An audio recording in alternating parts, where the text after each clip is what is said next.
भारत में रोज बलात्कार के नए नए मामले सामने आ रहे हैं। ये सिलसिला रुकने का नाम ही नहीं ले रहा है। ना ही सरकार की तरफ से इस पर कोई बड़ा एक्शन लिया जा रहा है। आज स्थिति ऐसी हो गई है कि हर 16 मिनट में एक नए बलात्कार के केस सामने आ रहे हैं। आइए हम ऐसे ही कुछ घटनाओं पर नजर डालते हैं।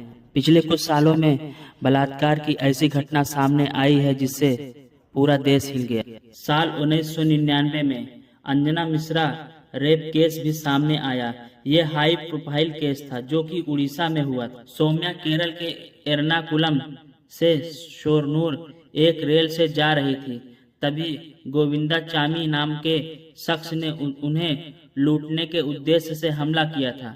इस मामले में आरोपी ने सौम्या का सिर रेल के दरवाजे में दबाकर कुचल दिया था और फिर से उसे ट्रेन से नीचे फेंक दिया था। वहीं साल 2015 में मुंबई में 22 साल की महिला पत्रकार के साथ 5 दरिंदों ने गैंग रेप किया था। एक महिला पत्रकार जब अपने एक दोस्त के साथ एक पिछड़े इलाके में अपने असाइनमेंट के लिए फोटोग्राफी के लिए गई, तभी 5 युवकों बारी बारी से महिला का बलात्कार किया।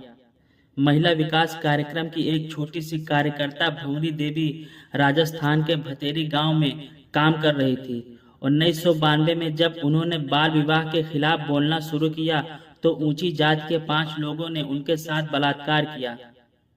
वहीं अब तक का सबसे ज्यादा भयानक और क्रूरतम रेप केस देश की राजधानी दिल्ली में हुआ था, जिससे पूरा देश दहल गया था। हम बात कर रहे हैं भारत की राजधानी दिल्ली की, जो सबसे ज्यादा भयानक और क्रूरतम रेप केस देश की राजधानी दिल्ली में हुआ था। 16 दिसंबर 2012 की रात एक चलती बस में एक नाबालिग समेत 6 लोगों ने मेडिकल की छात्रा निर्भया का रेप किया। यही नहीं, इन लोगों ने क्रूरतम की सारी हदें पार कर दी थी। निर्भया ने 2-3 दिन बाद दम तोड़ दिया और देश के लोगों का गुस्सा 7वें आसमान पर था। सरकार को कानून में बदलाव करने पड़े, लेकिन स्थिति आज भी बदलती हुई नजर नहीं आ रही है। कहीं न कहीं ऐसे घटनाएं डेली होता ही जा रहा है। ये रुकने का नाम ही नहीं ले रहा है। देश में एक बार फिर ऐसा ही कुछ माहौल नजर आ रहा है जैसा कि ठीक निर्भया गैंग रेप केस के समय आया था। लोग गुस्से में हैं। सड़कों पर कैंडल मार्च किया जा रहा है क्योंकि लोग चाहते हैं कि 27 वर्षीय पशु चिकित्सक महिला को इंसाफ मिले।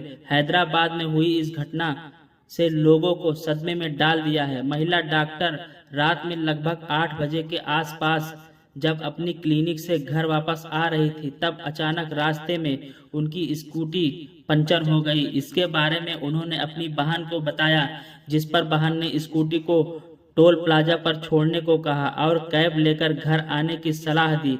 वहीं महिला इस बारे में कुछ सोच पाती उससे पहले वहां 2 लोग आए और मदद करने के लिए कहा। वहीं कुछ देर बाद महिला का फोन स्विच ऑफ हो गया। पुलिस के मुताबिक महिला को मारकर उसकी डेड बॉडी को कुछ किलोमीटर दूर स्थित निर्माणाधीन पुल के पास ले जाकर जला दिया गया। आप सोच सकते हैं कितना ही दर्दनाक हादसा रहा होगा ये। आइए अब बात करते हैं भारत में उत्तर प्रदेश राज्य के उन्नाव शहर में 4 जून 2017 को 17 वर्षीय लड़की का कथित सामूहिक बलात्कार हुआ था। इसे ही उन्नाव बलात्कार मामला के रूप में संदर्भित किया जाता है।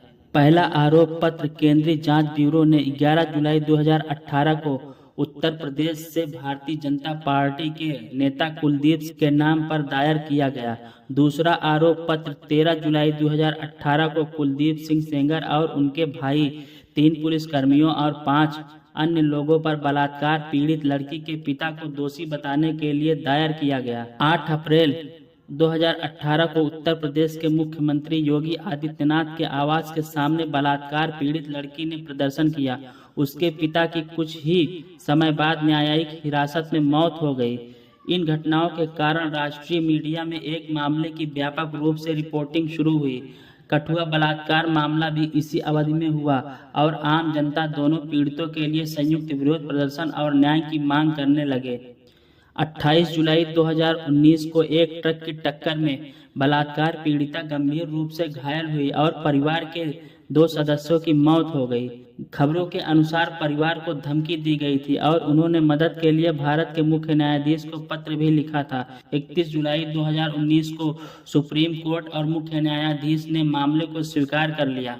17 अगस्त 2017 को उत्तर प्रदेश के मुख्यमंत्री योगी आदित्यनाथ को लिखे एक खुले पत्र में पीड़िता ने कहा कि 11 जून 2017 की घटनाओं से पहले उसके साथ 4 जून 2017 को 8 बजे कुल बलात्कार हुआ था। 12 सितंबर 2018 को कोचिंग जा रही नाबालिग छात्रा को किडनैप करके कुछ लोगों ने कनीना में उसके साथ गैंगरेप किया। इस बीच छात्रा की तबीयत बिगड़ने पर प्राथमिक उपचार भी कराया, पर उसकी हालत में थोड़ा सुधार होने पर आरोपी उसे कनीना बस अड्डे पर छोड़कर फरार हो गए। वारदात के दूसरे दिन 0 FIR दर्ज की गई। 2 दिन बाद SIT का गठन किया गया। काफी जद्दोजहद के बाद उनमें जितने लोग थे सबको पकड़ लिया गया। 15 अक्टूबर को आरोपियों के खिलाफ 594 पेज का चालान पेश किया गया। 38 लोगों को जांच में शामिल करके गवाह बनाया गया। कुरुक्षेत्र के इस्माइलाबाद की रहने वाली लड़की 9 जनवरी 2018 को ट्यूशन पढ़ने के लिए निकली। 12 जनवरी को उसका शव जींद के बूढ़ा खेड़ा गांव के पास नहरी की पटरी के पास मिला था। मृतका की पोस्टमार्टम रिपोर्ट के अनुसार छात्रा के साथ 3 से 4 युवकों ने पहले गैंग रेप किया। इसके बाद उसके प्राइवेट पार्ट में सख्त चीज डाल दी, जिससे उसका लीवर फट गया। छात्रा के शव पर कई जगह कट के निशान मिले। इससे लगता है कि उसने हैवानों का मुकाबला करने की कोशिश की थी। रिपोर्ट में यह भी सामने आया है कि दरिंदों ने छात्रा को पानी में डुबोकर भी प्रताड़ित किया। 17 जनवरी को उस युवक की लाश भी मिल गई जो लड़की के साथ ही गायब हुआ था। 4 जून 2018 प्रवासी मजदूर की 7 साल की बच्ची की दुराचार के बाद गला रेतकर हत्या कर दी गई। पेड़ की टहनियां काटकर उसे शव के ऊपर डालकर छिपा दिया गया।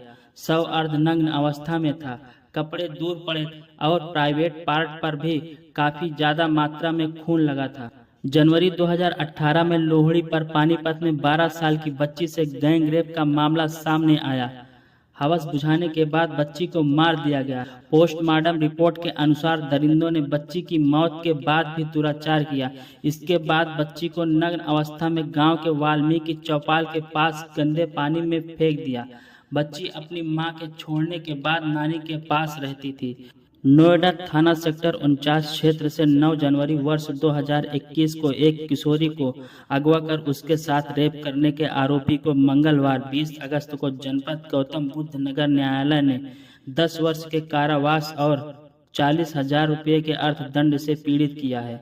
नोएडा में किशोर का अपहरण कर रेप करने के आरोप में कोर्ट के इस फैसले को लोग स्वागत कर रहे थे और फिर रेप करने वाले आरोपी को 10 साल की सजा हुई। महाराष्ट्र के पालघर में 12 साल की नाबालिग के साथ रेप का मामला सामने आया था। मामले में 42 साल के आरोपी को पुलिस ने गिरफ्तार कर लिया था।